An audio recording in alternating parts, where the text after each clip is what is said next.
Le premier livre des rois, chapitre 10. La reine de Séba apprit la renommée que possédait Salomon à la gloire de l'Éternel, et elle vint pour l'éprouver par des énigmes. Elle arriva à Jérusalem avec une suite fort nombreuse, et avec des chameaux portant des aromates, de l'or en très grande quantité, et des pierres précieuses. Elle se rendit auprès de Salomon, et elle lui dit tout ce qu'elle avait dans le cœur. Salomon répondit à toutes ces questions, et il n'y eut rien que le roi ne sût lui expliquer. La reine de Séba vit toute la sagesse de Salomon, et la maison qu'il avait bâtie, et les mets de sa table, et la demeure de ses serviteurs, et les fonctions et les vêtements de ceux qui le servaient, et ses échansons, et ses holocaustes qu'il offrait dans la maison de l'Éternel. Hors d'elle-même, elle dit au roi, « C'était donc vrai ce que j'ai appris dans mon pays au sujet de ta position et de ta sagesse. Je ne le croyais pas avant d'être venu et d'avoir vu de mes yeux. Et voici, on ne m'en a pas dit la moitié. Tu as plus de sagesse et de prospérité que la renommée ne me l'a fait connaître. Heureux tes gens, heureux tes serviteurs qui sont continuellement devant toi, qui entendent ta sagesse. Béni soit l'Éternel ton Dieu, qui t'a accordé la faveur de te placer sur le trône d'Israël. C'est parce que l'Éternel aime toujours Israël qu'il t'a établi roi, pour que tu fasses droit et justice. » Elle donna au roi 120 talents d'or, une très grande quantité d'aromates et des pierres précieuses. Il ne vint plus autant d'aromates que la reine de Saba en donna au roi Salomon. Les navires de Hiram, qui apportèrent de l'or d'Ophir, amenèrent aussi d'Ophir une grande quantité de bois de sandal et des pierres précieuses.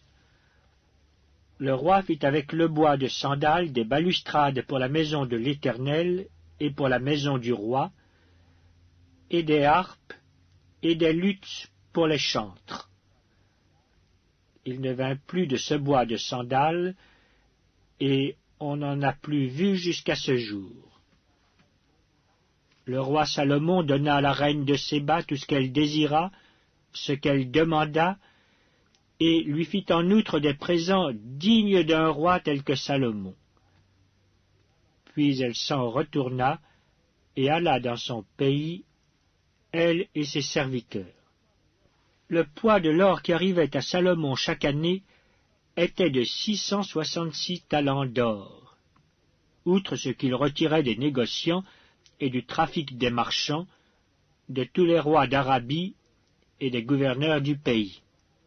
Le roi Salomon fit 200 grands boucliers d'or battu, pour chacun desquels il employa 600 cycles d'or, et 300 autres boucliers d'or battu, pour chacun desquels il employa 3 mines d'or.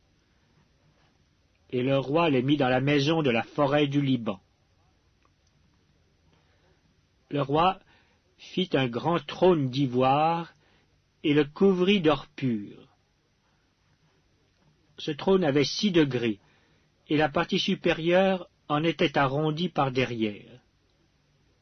Il y avait des bras de chaque côté du siège. 2 lions étaient près des bras, et 12 lions sur les 6 degrés de part et d'autre. Il ne s'est rien fait de pareil pour aucun royaume. Toutes les coupes du roi Salomon étaient d'or, et toute la vaisselle de la maison de la forêt du Liban était d'or pur. Rien n'était d'argent. On n'en faisait aucun cas du temps de Salomon, car le roi avait en mer des navires de Tarsis avec ceux de Hiram, et tous les 3 ans arrivaient les navires de Tarsis, apportant de l'or et de l'argent, de l'ivoire, des singes et des paons. Le roi Salomon fut plus grand que tous les rois de la terre par les richesses et par la sagesse. Tout le monde cherchait à voir Salomon, pour entendre la sagesse que Dieu avait mise dans son cœur. Et chacun apportait son présent, des objets d'argent et des objets d'or, des vêtements, des armes, des aromates, des chevaux et des mulets.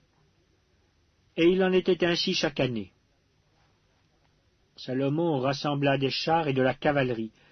Il avait 1400 chars et 12 000 cavaliers qu'il plaça dans les villes où il tenait ses chars et à Jérusalem près du roi. Le roi rendit l'argent aussi commun à Jérusalem que les pierres, et les cèdres aussi nombreux que les sycomores qui croissent dans la plaine. C'était de l'Égypte que Salomon tirait ses chevaux. Une caravane de marchands du roi les allait chercher par troupes à un prix fixe. Un char montait et sortait d'Égypte pour 600 cycles d'argent et un cheval pour 150 cycles. Ils en amenaient de même avec eux pour tous les rois des Hétiens et pour les rois de Syrie.